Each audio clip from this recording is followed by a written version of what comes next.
오늘 우리에게 주신 하나님의 말씀은 마태복음 5장 7절입니다. 마태복음 5장 7절, 우리 한 절이니까요. 우리 두 번 한 목소리로 읽겠습니다. 함께 읽습니다. 긍휼히 여기는 자는 복이 있나니 그들이 긍휼히 여김을 받을 것임이요. 한 번 더 읽습니다. 긍휼히 여기는 자는 복이 있나니 그들이 긍휼히 여김을 받을 것임이요. 아멘. 오늘은 이제 역지사지라는 제목으로 하나님의 말씀을 우리 사랑하는 성도님들과 함께 나누도록 하겠는데요. 아무래도 팔복이라는 주제가 하나하나가 참 큰 의미와 중요한 뜻이 있기 때문에 한 주에 걸쳐 한 번씩 하다 보니 총 2달에 걸쳐 팔복을 다 해야 된다라는 어려움은 있지만 하나하나 그 의미를 되새기시면서 긍휼이 이거구나, 온유가 이거구나, 심령이 가난한 것, 애통하는 것이 이것이구나 라는 것을 우리가 잘 알았으면 좋겠습니다. 우리가 다른 사람들을 불쌍하게 여기는 마음은 모든 사람들에게 있습니다. 측은지심이다 라고 이야기를 하죠. 감정에 장애가 있으신 분들을 우리가 흔히는 사이코패스라고 부르잖아요. 그게 질병입니다, 질병. 감정을 공유할 수가 없는 거예요. 그러니까 동물이 아파하고 있을 땐 아프겠다 이런 마음이 당연히 들어야 되는데, 사이코패스라는 것이 우리가 너무 이거 살인마 이렇게 생각이 돼서 그러는데 그런 뜻이 아니라 감정을 공유할 수 없는 질병의 이름이 사이코패스입니다. 그러니까 왜 아픈지를 모르는 거예요. 그래서 이런 사람들은 많은 교육을 해서 뇌가 저런 상황이면 아픈 거야 라고 인지하게끔 해줘야 되는 거예요. 그러지 않으면 그게 안 되는 거예요. 그래서 무던히 학습으로 노력을 해야 되는 겁니다. 그런데 일반적으로 그렇지는 않죠. 누구나 어려운 형편에 놓인 사람을 보면 본능적으로 반사적으로 불쌍하다라는 생각을 가지게 됩니다. 그런데 좀 예민할 수 있지만 그러한 마음에, 불쌍하고 측은한 마음에 정치적 문제가 개입이 되면 해석을 다르게 하는 경우가 있어요. 제가 최근에 한 기사를 우연히 보게 되었는데 어떤 한 분이 쓴 그 기사였는데요. 기자가 받아서 쓴 거겠죠. 세월호 사건이 발생했을 때에 피해자 부모들이 그 문제에 대해서 지속적으로 진실을 요구하자 그분은 저 사람들 언제까지 저렇게 진실 타령만 할 거냐, 좀 이젠 그만했으면 좋겠다라고 생각했어요. 그리고 그분은 심지어 다른 분들한테 저거 자식 팔아다가 돈 더 벌려고 하는 거야 라고까지 스스로 얘기했다라고 합니다. 그런데 놀랍게 안타깝게도 그분의 자식이 이번에 이태원 참사 때 죽었어요. 그때 세월호에 관련된 그 피해자 부모에게 했던 내용이 이젠 고스란히 자신이 듣고 있더라라는 이야기를 합니다. 자기 주변에서 자신에게도 이제 좀 그만하라고 하는 겁니다. 자식이 놀러가서 죽은 주제에 나라에 뭘 더 요구하냐며 나라에 얼마나 더 돈을 줘야지 당신이 그만할 거냐라는 이야기를 들었다라고 하는 거예요. 그제서야 세월호 부모의 마음과 그 심정이 어떻는지를 이젠 이해하게 됐다라는 이야기를 하더라고요. 죽음에는 무게가 있다고는 합니다. 사람이 어떤 무게는 좀 더 슬픔에 대한 가볍고 좀 더 어떤 더 무거운 게 있긴 하겠지만 부모에게 있어서 자식의 죽음은 이 세상 그 어떤 것보다도 무거운 무게입니다. 그렇게 다른 사람의 상황을 우리는 너무 쉽게 판단하거나 함부로 판단해서는 안 돼요. 그런데 제가 정치가 참 무섭다라고 느낀 게 뭐냐면요. 그런 자녀의 죽음마저도 조롱의 대상으로 만들 수 있다라는 것입니다. 저도 할로윈 데이를 사실 좋아하진 않았습니다. 젊었을 때는 이 운동에 대해서 굉장히 반대했던 사람이에요.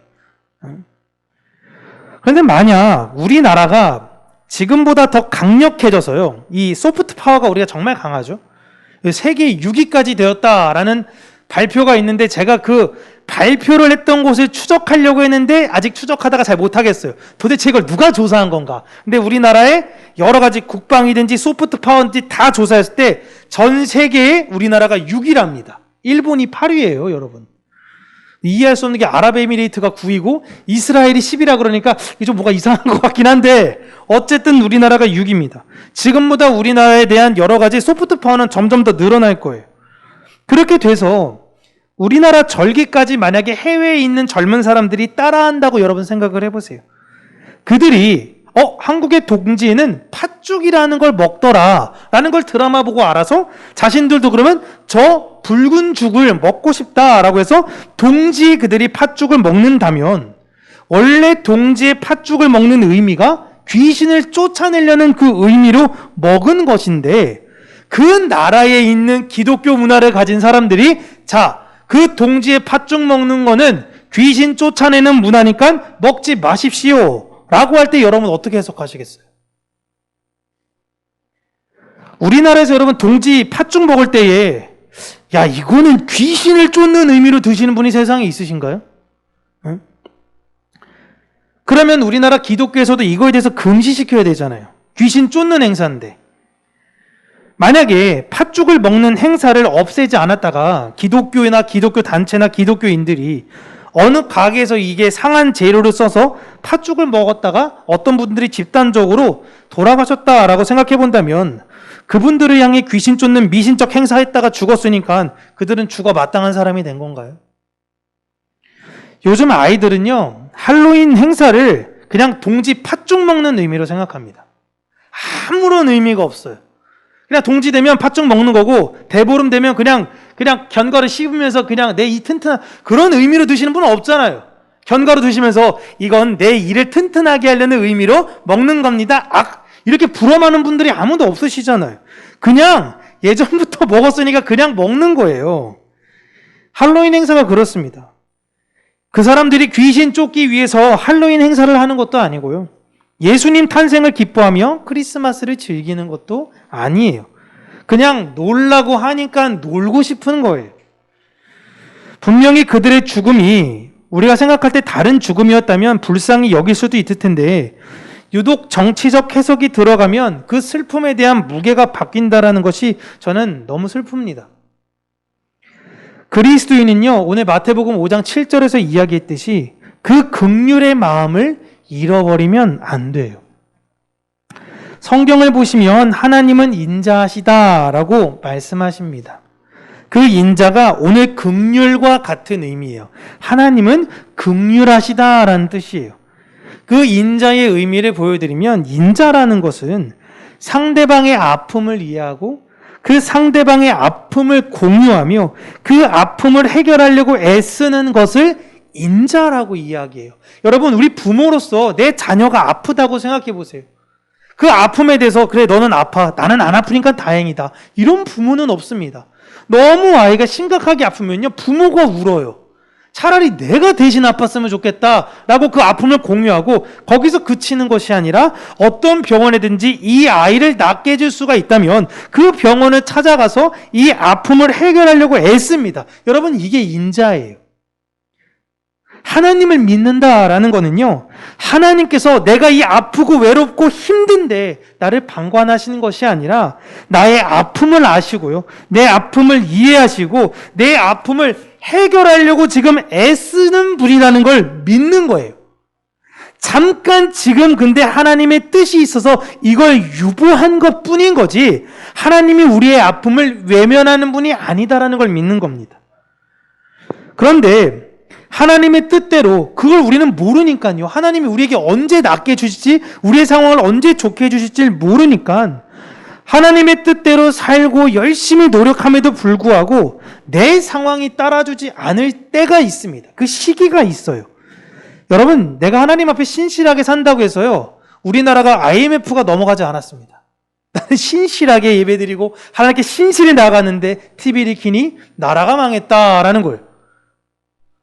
코로나가 여러분 딱 왔다가 이 사람 믿음이 너무 좋네, 피해가야지, 이 믿음 약하네, 이 사람 공격해야지. 여러분, 그러지 않아요. 믿음이 있건 없건 그냥 다 걸리게 되는 겁니다. 지금 중국은 코로나 환자가 6억 명이라는 얘기까지 나오고 있더라고요. 야, 이 수치가 달라. 6억 명이면 다 걸린 것 같은 얘기인데, 여러분, 구약시대에 이스라엘이 망하게 된 이유가 보시면 똑같이 많은 이스라엘 사람들이 타락을 해서 망하게 됐다라고도 하지만 왕들이 하나님을 떠난 정치를 해서 그래요. 그 시절에 태어난 사람은 얼마나 억울합니까? 다윗과 솔로몬의 시대도 있는데 왜 나는 이 시대에 태어나가지고 이렇게 지질이 힘들게 하나님을 믿어야 되는 건지. 하나님을 열심히 믿고 싶었는데 아합 시절에 태어난 사람들은 어떻게 해요?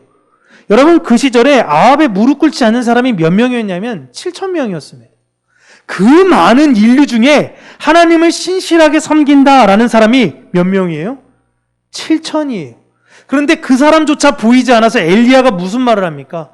나밖에 없네요. 하나님을 믿는 사람이 내가 다 돌아다녀 봤는데 저밖에 없는 것 같아요. 라는 이 외로움을 이야기합니다. 아합 시절에 하나님을 섬기던 사람들은 몰래 뒤에서 숨기면서 돌보았던 정치인 오바댜라는 사람도 있었습니다. 이 사람들은요, 여러분, 어느 시대건 다 의롭게 살 사람들이에요. 그런데 시대가 그래서 어려움을 겪게 된 사람들입니다. 지금 이 시대도 마찬가지예요. 왜 사람들이 교회를 이렇게 이탈하는 것일까요? 왜 하나님을 다 떠나는 것일까요? 너무 안타까운 건 하나님을 믿는데요. 하나님이 때론 무섭대요. 그런데 어디를 갈지를 모르겠대요. 가면 또 상처받을까봐 그게 너무 무섭대요. 이러지도 못하고 저러지도 못하겠대요. 권면도 이제 몇 년간 했으니까 그만 좀 하라고도 하는데 그래도 때에 따라서 예수 믿는 사람한테 예수 믿으라고 하니까 좀 그렇기는 하긴 하고요. 교회 와서 함께 예배 드리자. 인천이라 너무 멀어요. 너무 지겨워. 인천이란 소리. 검암역까지 오면 내가 데려주겠다고 몇 번을 얘기했는데 제발 좀 나와. 응? 언제까지 그렇게 불안하면서 살 거야. 하나님 믿는다면서. 가면 또 상처받을까 봐 무서워요. 야, 이거 왜 이러냐. 결국은 할 말이 없어요. 교회 지도자가 그 역할을 제대로 하지 못해서입니다. 그러나 하나님을 온전히 바라보는 분들이 분명히 계세요. 어떠한 그런 시대라도. 그들은 어쩔 수 없이 그 고통을 함께 겪으면서 살아갈 수밖에 없는 것입니다. 하나님의 백성들은 어떤 시대든지 의와 긍휼의 마음을 가지고 살아야 하는 거예요. 그렇게 긍휼의 마음을 가지고 사는 사람들에게 하나님께서 내가 너희들의 아픔을 알고 있다라고 이야기하시는 것입니다. 그게 하나님은 인자하시다라는 의미예요. 그러나 하나님의 계획과 때가 있으니 지금과 같이 어려운 시기에 믿음으로 잘 인내하라고 말씀으로 우리에게 위로해 주시는 것입니다. 그래서 말씀이 우리에게 위로가 되는 거예요. 그리고 그 아픔을 함께 하신 하나님의 인자심을, 그 긍휼을 이제 믿는 우리들은 그 인자를과 긍휼을 다른 사람들에게 보이면서 살아가야 되는 것이 하나님이 기뻐하시는 뜻인 것입니다. 그런데 유대인들이 그 말씀을 좀 이해하지 못하고 율법을 법률적이며 글자로만 해석을 했던 거예요. 그래서 예수님께서 율법에 대해서 알고 있는 유대인들, 그 제자들에게 내가 너희들한테 새 계명을 줄 거야. 잘 들어. 새로운 계명이야. 서로 사랑해. 또요, 예수님. 또 새로운 계명. 완전히 다야. 서로 사랑해. 그러면 사람들이 너희들이 나를 믿는 사람들일 줄 알 거다라고 이야기하셨어요. 서로 사랑하라라는 것은요, 이미 하나님께서 주신 계명이었습니다. 근데 이건 새로운 게 아니에요. 근데 왜 이게 예수님께서 새로운 계명이냐라고 이야기해서 주셨냐면 그들은 분명히 하나님의 계명인 율법을 받았음에도 불구하고 그 계명이 무엇인지를 몰랐기 때문에 그런 거예요. 이걸 여러분 우리가 반드시 기억해야 되는 것이 우리는 사랑의 개념을 이 세상에서 먼저 배웁니다. 하나님의 사랑을 떠나서요. 아, 사랑은 이런 거지. 부모의 사랑, 연인의 사랑, 친구의 사랑, 사랑은 이런 거지라고 세상에서 배워요. 세상의 방식대로 사랑하고 사랑하는 것을 배웁니다. 그런데 하나님의 사랑을 경험하게 되면요. 진짜 사랑이 무엇인지를 알게 돼요. 그렇게 하나님의 사랑의 마음을 받아 전해주는 내가 그 받는 사랑, 하나님의 그 새로운 사랑을 받아 내가 전해주는 사랑은 이전에 했던 사랑과는 전혀 다른 사랑이에요. 근데 여러분 잘 생각해 보세요. 예전에 했던 행위랑은 똑같아요. 내가 이 사람을 위해서 기도해 줄 수도 있고요. 이 사람을 위해서 먹을 걸 공급해 줄 수도 있고요. 똑같은데 하나님을 향한 그 사랑을 온전히 깨달았을 때와 그러지 않았을 때에 전해주는 사랑은 전혀 다른 거예요. 그래서 새로운 계명이 되는 겁니다. 진짜 의미를 알게 됐다라는 거예요. 제자들도 몰랐어요. 서로 사랑하라? 우리 사랑하고 있는 거 아닌가? 서로 먹고 나누고 나 예수님 사랑해요. 나 제자들도 그래도 뭐 어느 정도 차이는 있다고는 하겠지만 사랑합니다. 다 사랑한다고 생각했는데 그들이 언제 알게 됐냐면 성령님이 임재하시고 나서 아, 이게 아니었구나. 사랑이란 그게 아니었구나 라는 걸 제자들이 깨달아 안 것입니다. 그 진짜 의미를 우리는 알아야 되는 거예요. 그런데 정치적 해석이 이 사랑의 해석을 방해합니다. 그래서 사두개파니, 바리새파니, 에센파니, 헤롯당이니, 열심당이니 저마다 자신의 정당한 해석을 펼치며 이것이 옳다라고 규정하고 있는 거예요. 이게 사랑이지. 아니야. 어떻게 그게 사랑이야? 이게 사랑이야. 야, 그게 무슨 사랑이야? 우리처럼 해야 사랑이지. 다 자기의 뜻대로 사랑에 대해서 해석하고 있는 거예요. 여러분 고린도 교회에서도 동일하게 이런 일이 이루어졌습니다. 베드로파니, 아볼로파니, 그리스도파니. 이 방식이 여러분 세상의 방식이고 정치적 방식이에요. 그래서 그들은 이 사람은 긍휼히 여겨도 되는데 저럴 경우면 좀 우리가 긍휼히 여기지 않아도 되는 거 아닌가? 라고 해석해버리는 겁니다. 이런 자기중심적 해석에서 벗어나셔야 돼요. 바울이 신약 성경에 내내 이야기했던 게 그것입니다. 그런데 구약의 이스라엘이 하나님의 율법을 이해하지 못했듯이 신약의 교회가 예수님의 서로 사랑해라 라는 그 의미를 이해하지 못해서 똑같은 과오를 범하고 있는 거예요. 오늘날도 똑같은 거예요. 만약에 내 가족 중에 거동이 진짜 불편한 중증 장애인이 만약에 있다고 해보세요. 이번에 지하철 전장현 시위를 있었죠. 그거에 대해서 그런 분들은 동의합니다. 근데 그렇지 않잖아요? 그러면 나나 내 자식 출근길 가로막는 그들이 야, 장애 가진 게 대수야? 하면서 미운 거예요. 왜 내 자식이 욕먹여? 내 자식이 그렇게 되면 안 되는데. 여러분 그 장애인들이 왜 그렇게 무리하게 시위하는지 그 내용은 혹시 아시나요? 막 비판하는 분들에 대해서 제가 몇 번 물어봤는데요. 잘 모르시더라고요. 기자들이 그들이 시위하는 주장이나 이유에 대해서 이야기하는데 너무 간략하게 이야기해요. 그들의 문제를 심도 있게 다루지 않습니다. 그냥 그 현상만 보여줘요. 시위를 했습니다. 지하철이 연착됐습니다. 그걸로 인해 이 사람들은 불편을 겪고 있습니다. 또 이 사람들은 나름대로 이유가 있습니다. 이 갈등이 잘 해결돼야 될 것 같습니다. 이러고 그냥 끝나요. 만약 심도 있게 그 장애인에 관련돼서 이야기를 다루게 되면 그들의 문제에 수긍하는 사람들이 많아질 수도 있고요. 혹은 그들에 대해서 야 너무 심한 거 아니냐라고 오히려 그들이 비난을 당할 수도 있어요. 그런데 문제는 그런 지식조차 그런 어떤 정보조차 사람들에게 공유되지 않고 그냥 한 사람을 나쁜 사람으로 규정하는 것 자체가 전 너무 슬퍼요. 그러니까 감정적 문제가 아니라 자꾸만 정치적 문제로만 끌고 가고 있는 이 상황과 현실이 너무 슬픕니다. 그들은 법을 어긴 나쁜 사람들이야.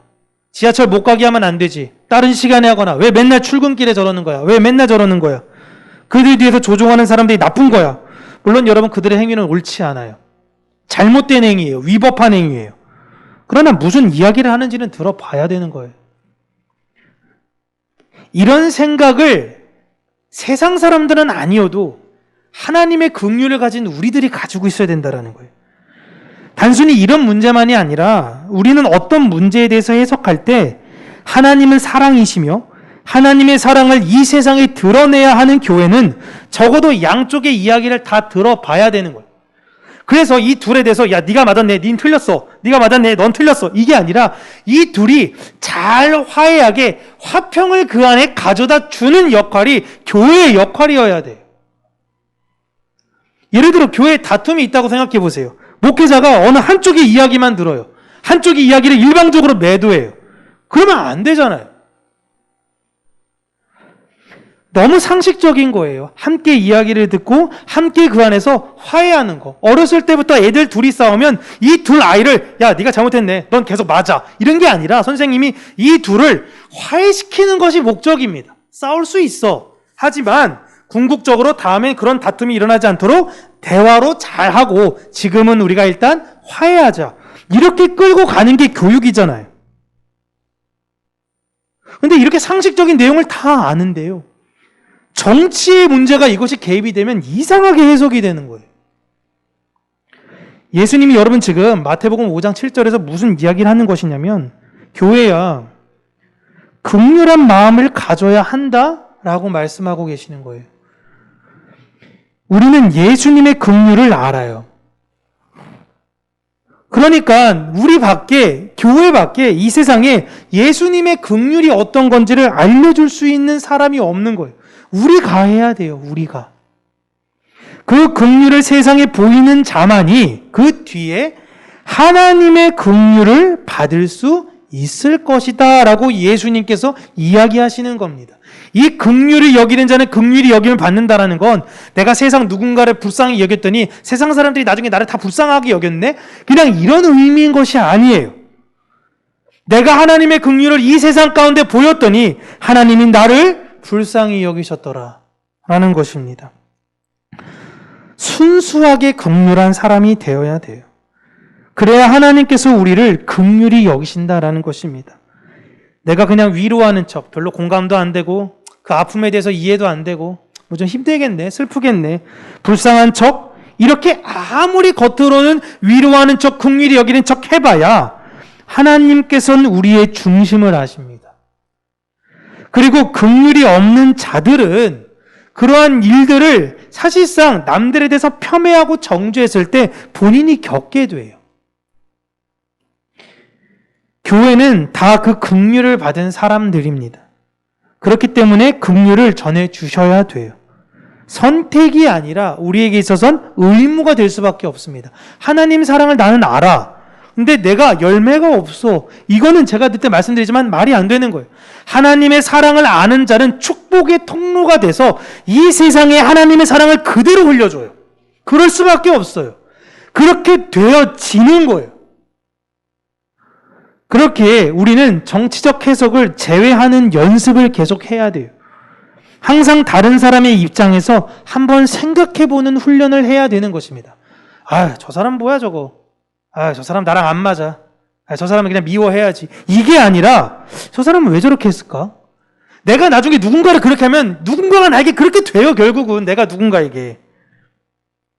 어느 정당은 옳다. 어느 정당은 그르다 아니에요. 어떻게 이 세상에 완벽한 정당이 어디 있어요? 이 정당은 완벽하고 저 정당은 완벽하게 틀리고 이런 게 세상에 어디 있어요? 우리에게 옳은 분은 하나님 한 분밖에 없습니다. 하나님의 그 긍휼을 전하는 사람이 되어야 되는 거예요. 성경 해석 위에 정치적 해석이 먼저 있으면 안 돼요. 근데 이게 요즘은 너무 범람하는 것 같아요. 성경을 모르는 상태로 그냥 교회를 다니게 되면요, 정치 선동가가 될 수 있습니다. 설교가 아닌 선동이 될 수 있어요. 사람마다 생각하고 지향하는 것이 다르기 때문에 타인을 완전히 이해하고 타인을 완전히 긍휼히 여긴다라는 건 여러분 불가능에 가깝습니다. 너무 어려워요.